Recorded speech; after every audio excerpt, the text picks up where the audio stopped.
Hi, everybody. My name is Michelle and I'm here with Brian. And in today's video, we're doing a deep dive into indexed annuities. And we're going to cover what you need to know so you don't get locked into a contract that may cost you way more than you bargained for.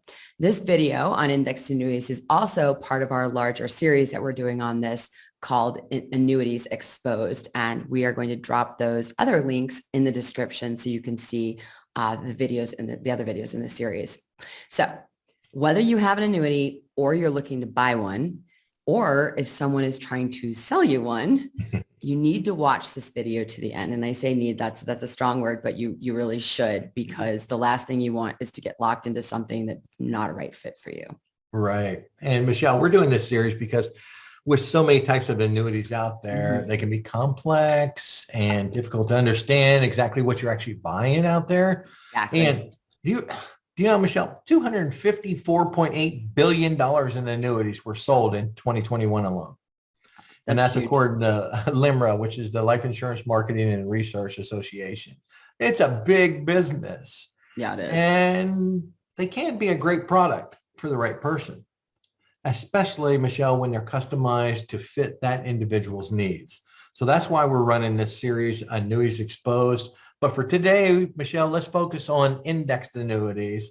Yep. And make sure you check out the other videos down below here in that series. So exactly. All right, real quick, housekeeping before we dive in.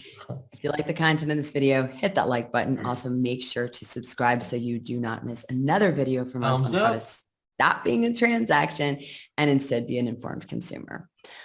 All right, Brian, let's start with the basics. I'm going to back it up a little bit before we dive into indexed annuities. What is an annuity? Okay. Real simple, Michelle. Annuity is basically a long-term contract with you and an insurance company. Yep. It could be anywhere from 2 years up to 16, 17 years, depending on the contract. And it's where you put your money. It grows, and in return for your investment, you get either an income in the form of regular payments, either immediately or sometime in the future, but you could also just cash it out once you've reached the end of the maturity. So, okay. All right, let's define an indexed annuity then.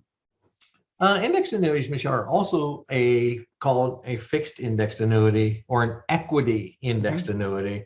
Sometimes you hear the hybrid annuities out there. I'm not a big fan of using that because it's let's just tell it what it is. It's confusing. Yeah, let's just go right to the point. It's a type of annuity that's being named for being linked to the gains of an index, like the S&P 500, the Dow, the NASDAQ. There's a lot of other different indexes that were created out of the woodwork, but let's just stay with the common ones that the majority of people understand. So. All right. So we know that they're linked to the gains of an index, right? Like the Dow, NASDAQ, S&P 500. How do they work? Okay.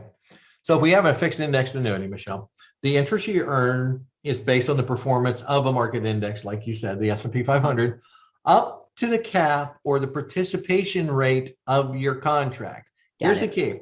It's all about what is disclosed in that contract. Just focus on what's in that contract. Yeah. That's really what you need to understand. And so let's go over an example of a fixed indexed annuity with a cap of, let's say, 3% on the performance of the S&P 500 index. Okay. Okay. And Michelle, these caps are usually for a 12-month period. So, and not a calendar month. It could be like, Michelle, today's April 19th. If you bought a annuity today, indexed annuity today, it would go, and it was issued today, it would be April 19th to April 18th of next year. Sure. Okay, that's how it works. So here's the example. If the index is up 2.5% during that year, you will get the 2.5% interest because that's what was earned, right? Right. If the index is up 5% during the year, you only get 3% because that's what the cap was. The cap is 3%. But if the index is down 1% that year, you will receive 0 interest. So you're protected. You're protected from your loss. Protected. There's the key right there. Okay. For some people, Michelle, that is the selling point or the main reason that they buy. They're tired of the losses, and that's why they buy these. So. Got it. Okay. Now, all right. So that was an example of a fixed indexed annuity with a cap of 3% on the performance, right? What about an example of a fixed annuity with a participation rate? Like, what does that look like? Okay, so let's take the same S&P 500 and let's do 25% of the performance of the S&P 500 for the next 12 months. Okay. Here's how your interest will be applied. So if the index is up 15% during that year, you'll get 3.75% interest. So you take the 15% times 0.25, your participation rate, that gives you 3.75. Not a bad return for safe money, right? But let's say the index is up 30% during that year, you'll get a 7.5% interest credit. So 30 times 0.25, which is the participation rate. But if the index again is down 1% in that year, you receive zero interest, but you're protected from your losses. So right. Okay. So really, this is indexed annuities are people would choose them because they are protected from losses, but you can earn a little more than like say a fixed interest rate, a fixed annuity. Yeah, like a CD or a fixed interest rate. Right. Exactly. Yeah. But it's also less risky than being in the market. So this is tied to it. So that's the trade-off. And what you'll hear sometimes, Michelle, you'll hear consumers say, well, wait a second. I got 18% in the S&P 500 last year. Why would I go into this now? Well, is it going to go up again another 18% this year? What if it drops 18%? Which would you rather be? Which one would make you more happy? And that's how it's sold. Okay. Usually it's sold, Michelle, to protect from losses. So got it. Okay. All right. So that's one of my next questions was what are some of the benefits, right? Or advantages. And that's obviously a huge advantage, being protected from losses. But can you, I want to talk about, just give us a list of like why someone why an indexed annuity would be a good thing. Okay. First of all, let's go over tax deferred growth. Okay. There you go. You pay no income taxes. Everyone likes tax deferred, right? You pay no income taxes on the earnings from your annuity investments until you begin making withdrawals or start receiving your periodic payments, like a monthly payment. So, but here's the scenario. Here's a big issue out there. If the funds you're using to purchase an annuity are already an IRA, this is not an additional benefit to you, as your IRA is already tax deferred. Exactly. Some people sell that as a benefit. Well, it makes sense for non-qualified money, but for IRA money already, there's no additional benefit there. So don't let that be the main reason that you buy one. Second, unlimited contributions. There's no limit to the amount of after-tax money you can put into an annuity, regardless of your income level or sources of your income, okay? With pre-tax money, you still have the annual contribution limits like IRAs. Think of traditional IRA or your 401k. There's contribution limits. In a non-qualified annuity, there's no contribution limits. Got it. Okay, that's huge. Yeah. What else? No required minimum distributions. That's a big one. If you have a non-qualified annuity. No RMDs at 72, unlike your IRA annuity. So there is a difference there. So IRA and non-IRA, just remember that. I don't care if it's an annuity, if it's a CD, whatever it may be, they still follow the same guidelines. So got it. How about multiple investment options? Indexed annuities allow you to participate in the gains of indexes like the S&P 500 without the risk. Yeah, that's a big one. That's key. And that goes to the next one, which is, and we've talked about this, limited your losses. With the fixed index annuities, the insurance company may guarantee that you no longer have stock market losses. If the market goes up, you get a percentage of the gains up to your cap or the participation rate. If the market drops, you get 0% interest for that year. I've heard many times people say zero is your hero. They use that as a marketing scheme. And it works. People understand that. It's simple. But again, with all contracts, make sure you look at the fine print. Another advantage is the death benefit, Michelle. Since these are insurance contracts, they are different death benefit options that may be available to your heirs if you pass away prematurely. And one of them, one of the big things is bypassing probate. Right. Huge benefit that most annuities will bypass probate and be paid to your beneficiaries directly. So. Right. Okay. All right. So let's move on to disadvantages. Now we mentioned one of the advantages was limited losses, right? It's you're not going to experience severe stock market losses. You're protected against that. So I would assume that one of the disadvantages, and this is not even a disadvantage. We always talk on this channel about how it's really about what you're looking for. What is it that you want? What are your goals? And then finding a product, a financial product that fits that, right? That suits that. So I would assume one of the disadvantages is if you're expecting stock like market returns, don't invest in an indexed annuity. Don't. Just you don't most likely you're not going to get them. You're not going to get them. The indexed annuities will only pay you your gains up to your cap or your participation rate each year that's declared in that product. So inside your contract. So don't expect stock market like returns, but the trade-off is you're not going to get stock market like losses either. Exactly. So. Right. Okay. What other disadvantages are there? Okay.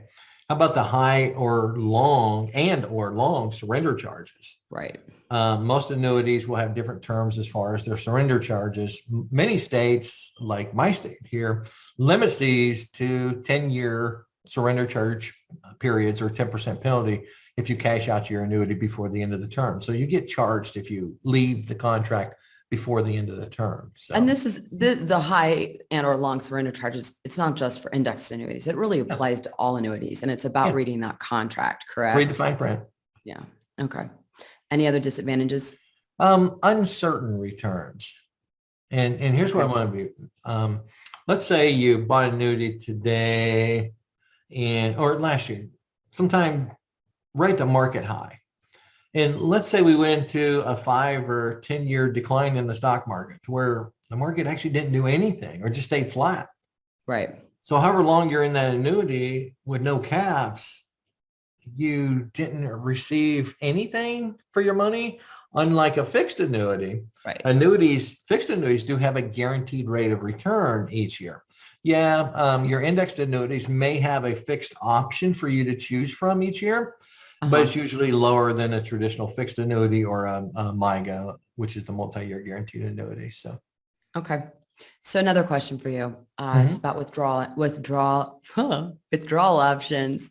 Once your index annuity reaches maturity, right? So like end of the term, what are the options for taking that money out? Yeah, again, each contract is slightly different, but let's just go over some basic ones. Some of them allow you to withdraw the principal and all interest earned in a lump sum. But remember, tax deferral, what happens when you take it out, taxes are going to be due. So be careful on that one. Right, right. Also, you may be allowed to renew the contract at the then current rates. Okay. Okay. Or you could roll it over or exchange the index annuity for another one without paying taxes on the gains.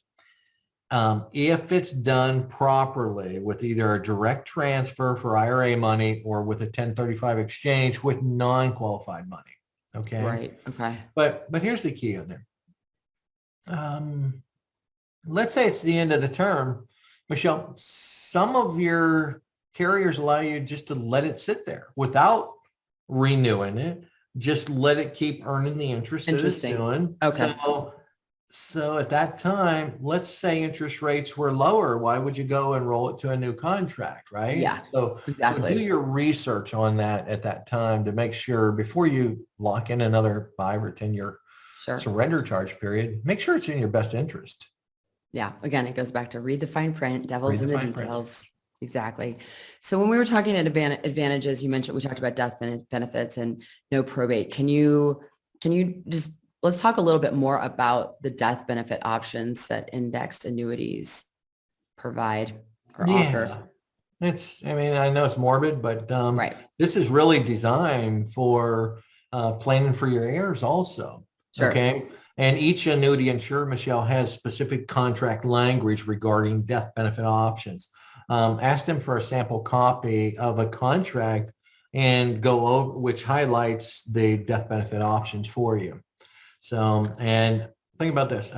Don't forget this part. If you're the spouse of the deceased, you got different death benefit That's what I was options going to with ask. almost any company. Uh-huh. Okay, including the right to continue the contract In your name. To the rest of the term.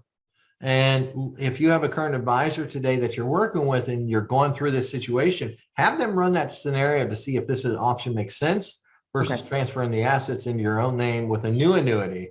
It may be in your benefit, though, to receive a second opinion in this case from a different advisor. Sure.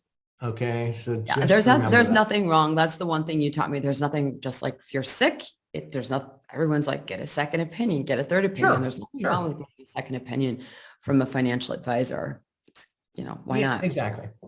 And annuity death benefit options, Michelle, usually come in two main categories. Right. Either lump sum or paid out as income. Okay. Lump sum, when the insured passed away, the beneficiaries receive the full account value of one lump sum. Be careful in this because some insurers don't have the full account value. So be careful on that. Make sure you read the contract. And also some insurers may allow you to take a 5-year payout of this lump sum to lessen the tax burden. Right. So real quick, you were talking about how, all of this is in the contract before you sign it.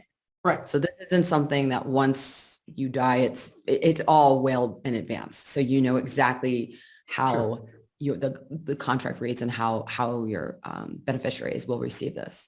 Right. And I got one tip on that in a minute, but let's talk about the income stream real quick. Some insurers allow you to create an income stream. I'm sorry, Brian. So real quick. So sorry. So what is it? So the first, you said there's two options, right? Yeah, lump two sum, different and then we main have categories. Lump sum or annuitized. Okay, perfect. Thank you. Sorry. Just wanted to clarify. Yeah, sorry about that. So some insurers allow you to take out an income stream from the death benefit and have it dispersed over your lifetime. Mm-hmm. But with the new inherited IRA rules, qualified accounts must be liquidated in 10 years maximum. So watch these new rules. So. Okay. All right. What was the tip you were going to give us? Okay. Or the note. So in this scenario, if you have an annuity today and you're watching this video and you're like, I'm just not sure, how does mine actually pay out?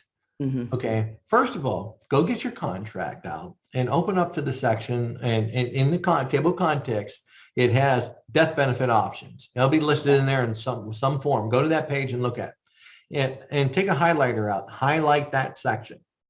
Because if you don't understand what you're reading, there's an 800 number on the front of that book or in your contract. I want you to pick up there. Yeah, I want you to pick it up and call them. And here's the reason why. If you don't understand it, you truly need to understand what your payout options are here. If you don't, remember that phone call is a recorded phone call. They document every time you call in for their legal purposes. In the long run, that could be used for your legal purposes also. Understand what your payout options are and just for peace of mind for yourself. Call them. That's what they're there for. Got it. Don't call the advisor. Call the company. Call the 800 number. Don't be afraid to call them because it's your contract. So sure. Absolutely. And your money. It's your money. All right. So let's talk about the risks. Okay. So you're not going to lose money, right? Well, not going to lose money, but are there any other risks with index annuities that people need to be aware of? Yeah, the main risk, Michelle, like with any annuity, is the claims paying ability of the insurer. Are they a stable company? Can they make good on all their claims? Right. This is why you need to research the ratings of these companies prior to the to your research. And so how do people do that? Is there like a listing or? Yeah, down below this video, we're going to put a listing for you folks where you can do some of your own research. AM Best is one of the big ones. Fitch, Moody's, Standards & Poor's. All of them links are going to be right below there. When you go to each one of them sites, you just type in the name of the insurance company and it'll tell you how stable they are from A++, B, and B minuses. They got A minuses. They got all the way down to, look, let's put it this way. don't go past a B rated company. If you get a B++, okay, it's almost an A minus. There's not that big of a difference there. But honestly, don't, the further you go down the chain, the more risk that you could incur. So, Okay. definitely. All right. So I just have like maybe two more questions. Sure. They seem pretty safe, but what I've learned about annuities and all financial products is don't assume. Right. So are indexed annuities safe? In my honest opinion, yes, they are. Indexed Okay. annuities are safe. When you open an indexed annuity contract, Michelle, with an insurer, first of all, you're going to be guaranteed your principal first. Right. Okay. Then your gains each year are locked in as your new account value rises. Okay. And insurers, Michelle, must belong to what's called a state guaranteed association. And if they default, the guaranteed association must pay up to your state's limits. The average across the United States is about 250,000 per account. Okay. Okay. And we're going to drop a link below to your state's statutory limits down below the video here. Take a look at that. Understand that, you know, these aren't FDIC insured. Right. So anytime you go in the bank, this is what you get. And I think if you watch this for any of our videos for a hot moment, I think that's what you say all the time, Michelle. Yeah. If you watch Hot minute. for a hot minute. If you watch our videos for a hot minute, you know that I've told a little story about this, the difference between a bank selling, a representative in a bank selling a CD and an indexed annuity. They had to pull the FDIC sign down when they wrote an indexed annuities to that consumer because they're insured differently. Exactly. So, all right. So let's talk about taxation. One of the videos, we will put this link below. It's on how annuities are taxed. And it actually is, it's a popular video and we have a blog post on it as well. And they both continue to perform because, you know, got to know your tax implications and what's all going about on. the taxes. You get screwed real quick. So see, all we've been talking about on this video is taxes and death benefits, right? Right, exactly. That's what we should call it. Taxes and death benefits by Brian and Michelle. Oh no, but in all seriousness, how are indexed annuities taxed? Okay. Like all annuities, they're taxed based on the funds used to purchase. If they're qualified funds, if you use qualified funds like an IRA, a 401k, you're going to be taxed when you withdraw the funds. It will be considered income and you'll be taxed on both the principal and the interest earned in qualified accounts. But if it's non-qualified accounts like cash from your bank account, you're going to be taxed when you withdraw only on the interest earned. Okay. That's it. Okay. Got it. All right. So last question for you. Let's say that I'm interested or someone's trying to sell me one. I'm interested because my brother-in-law has an, indexed annuity, what have you. That's usually the way it is. It's exactly how it is. At the dinner table, everyone starts chatting. I want to talk explain a little bit about, the rates. So where do you just start, where do you research for this and how do they change daily? Like how does this work? Yeah, Google is pretty Google on this. Yeah, you'll find Google it. You'll find hard to believe that it's Google everything now. So, right. But you can research across the web for multiple sites that update indexed annuity rates, sometimes on a daily basis. So would you Google indexed annuity rates today? Is that what you would technically the term? Okay. Yeah. And then make sure you're also comparing the rates like the caps, participation rates. You'll see charts showing the top ones, this and the other, based on how much you're going to put in. So they'll ask you a couple questions, but this will help build your wealth over the long haul. We will be adding a section to the site in the future. But the thing is, there's so many out there now that you can our compare. Website, we may add one in the future that can assist you with that also. Okay, well, if you want to check out our site, by the way, it's stopbeingsold.com. Go check that out. We have lots of articles. We don't sell anything. We just give information. That's our jam here. Thank you for saying that. Yeah. On that site, Michelle, you cannot buy anything. There's no affiliate links. There's nothing. Yeah. All right. So listen, Brian, we have exhausted the indexed annuities. I think we've talked for way too long about it. Is there anything else I missed? Be careful. Yeah. It's a contract. Do your research.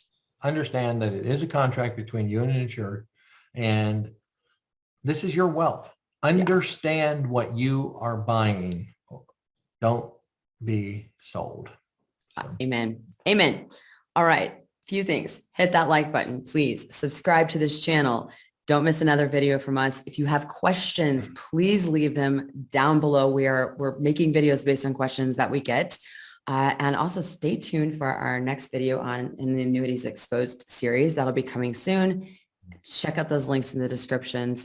Brian will, the ones for the Moody's and whatever, all the research you need to do on variable annuities. Links will be, not variable, indexed annuities. Links will be below.